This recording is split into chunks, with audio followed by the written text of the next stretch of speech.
তার বাবা দুদকের মামলায় জড়িত আর সে এই জন্য বিতর্ক আসছে, এই জন্য তাকে সরিয়ে নেওয়া হয়েছে। মামলা তো আমাদের ডক্টর ইউনূস স্যারের নামে ছিল, উনি প্রধানমন্ত্রী আমরা বসাইনি, ওনাকে যোগ্য মনে করেছি বলে তো আমরা বসিয়েছি, তাই না?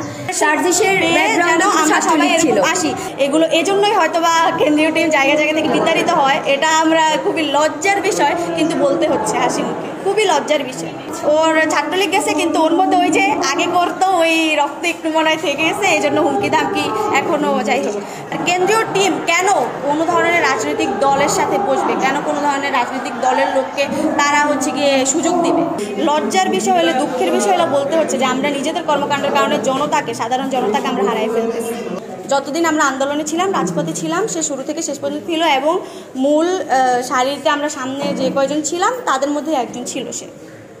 কিন্তু আমরা আসছি, সে যেহেতু সে আমাদের রাজপথের লড়াকু সৈনিক, আমাদের সহযোদ্ধা, তো তার একটা প্রোগ্রাম, তার জন্য সেই অনুষ্ঠানে আমরা অংশগ্রহণ করার জন্য আসছি, দেখার জন্য। কিন্তু এসে দেখি সে নাই। কেন নাই?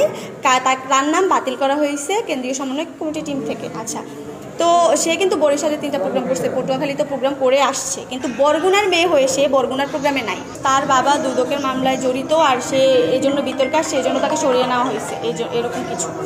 তো আমি বলতেছি যে সে, তার বাবা যেটার সাথেই জড়িত থাকুক, ধরেন আমার বাবা আওয়ামী লীগ করলো, হবে স্বাভাবিক না? রাজনীতি করতে পারে না, বা অন্যায়ের ঊর্ধ্বে কিন্তু আমরা কেউ না। এখন আমি আমার বাবার বিরুদ্ধে স্টেপ নিয়ে, ধরেন আমি আমার ফ্যামিলিকে এড়িয়ে আমি আমার দেশের জন্য, দশের জন্য আন্দোলনে গেলাম, রাজপথে নামলাম, তাহলে অবশ্যই আমার তো একটা বেশি এটা থেকে ইন্সপিরেশন। সার্জিসের ব্যাকগ্রাউন্ডে আমরা সবাই ছিল আসি, নিজের ফ্যামিলির বিরুদ্ধে, নিজের হচ্ছে গিয়ে আশেপাশে সবার বিরুদ্ধে যেন আমরা কি করি, আওয়াজ উঠাইতে পারি, আমরা আন্দোলনে নামতে পারি, আমরা এটা যেন প্রুফ করতে পারি যে দেশের স্বার্থে, দেশের স্বার্থে আমরা অবশ্যই থাকবো। তো এটাতে কিন্তু বৈষম্য, এই ওয়ার্ডটাই মেন।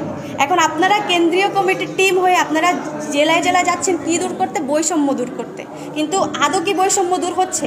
আজকে আমাদের কেন্দ্রীয় কমিটির টিম এসে একজনকে সরিয়ে, যে আন্দোলনের শুরু থেকে ছিল তাকে সরিয়ে, তাকে হটিয়ে আপনারা কি করতেছেন? বৈঠক করতেছেন হচ্ছে গিয়ে ছাত্রলীগের সাথে ইনভলভ ছিল এরকম একজনকে নিয়ে আপনারা বৈঠক করতেছেন। তাহলে এখানে কি বৈষম্য না? আর আপনি বললেন যে হচ্ছে মামলার কথা, মামলা তো আমাদের ডক্টর ইউনূস স্যারের নামে ছিল, উনি প্রধানমন্ত্রী আমরা বসাইনি, ওনাকে যোগ্য মনে করেছি বলে তো আমরা বসিয়েছি, তাই না?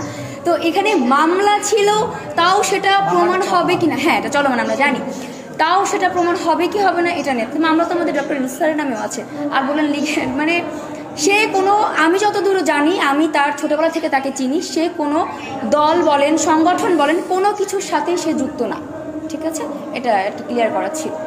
ভাইয়া, মিমিকে তো আপনার সাথে পাঠানো হয়েছে, যেহেতু আমরা ওইখানে ছিলাম, তো সেদিন রাতে আপনার সাথে পাঠানো হয়েছে। এখন সে কই? সে বরিশাল প্রোগ্রাম করে আসছে, পটুয়াখালী প্রোগ্রাম করে আসছে, কিন্তু বরগুনার মেয়ে হয়ে সে বরগুনার প্রোগ্রামে কেন? তো যখন কোশ্চেন করা হয়েছে, সে বলতেছে যে আপনারা স্টেজ থেকে নেমে যান, আমাদের সাথে খুবই বাজে ব্যবহার করে। আরেকজন অদিতি আপু, আমরা যেহেতু আমরা আগে থেকে সবাইকে চিনি, তার কাছ থেকে এ ধরনের আচরণ আমরা কাম্য না। আর কেন্দ্রীয় টিম হয়ে জেলায় জেলায় গিয়ে এরকম আচরণ তারা করবে, এগুলো এজন্যই হয়তো বা কেন্দ্রীয় টিম জায়গা জায়গা থেকে বিতাড়িত হয়। এটা আমরা খুবই লজ্জার বিষয়, কিন্তু বলতে হচ্ছে হাসি মুখে, খুবই লজ্জার বিষয় যে আপনাদের এসব আচরণের জন্যই জায়গা জায়গা থেকে আপনারা বিতাড়িত হচ্ছেন। যাই হোক, তো তারা আমাদের সাথে বসবে না, কোশ্চেনের জবাব দেবে না, আমাদের সাথে নানা ধরনের খারাপ আচরণ করে। এখানে একজন মহিলা, তারপরে নীলয়ের যে টিমটা, তারাও কিন্তু আমাদের হুমকি দেয় যে তারা আমাদের অতর্কিত হামলা করেছে আমাদের উপর, তারপরে আমাদের হুমকি ধামকি দেয় যে নেমে যেতে, চলে যেতে, এই এলাকা থেকে যদি বের হইতে হয় সুন্দরভাবে, তাহলে সুন্দরভাবে চলে যেতে, এ ধরনের হামলা মেরে ফেলবে, ঠিক আছে? ওর ছাত্রলীগ গেছে, কিন্তু ওর মধ্যে ওই যে আগে করতো ওই রক্ত একটু মনে হয় থেকে গেছে, এই জন্য হুমকি ধামকি এখনও যাই হোক।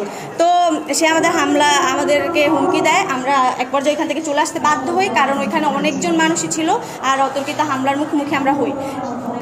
আমার কোশ্চেন হচ্ছে, আমরা আন্দোলন বৈষম্য বিরোধী করছি, আমরা বৈষম্যটা হচ্ছে দেখেই আমরা কোশ্চেন করছি। তো কোশ্চেন করার কারণে আমাদেরকে কেন অতর্কিত হামলার মুখোমুখি হইতে হবে? এই জন্য তো আমরা আন্দোলনে নামি নাই। আমরা তো দেশের স্বার্থে, দেশের স্বার্থে, জনগণের স্বার্থে, যেন সবার নিরাপত্তা নিশ্চিত করার জন্য, সবাই যেন সমান অধিকার পায়, সেই জন্য আন্দোলনে নামছি। তাহলে বৈষম্যতা তো থেকেই গেল। আর কেন্দ্রীয় টিম কেন কোনো ধরনের রাজনৈতিক দলের সাথে বসবে, কেন কোনো ধরনের রাজনৈতিক দলের লোককে তারা হচ্ছে গিয়ে সুযোগ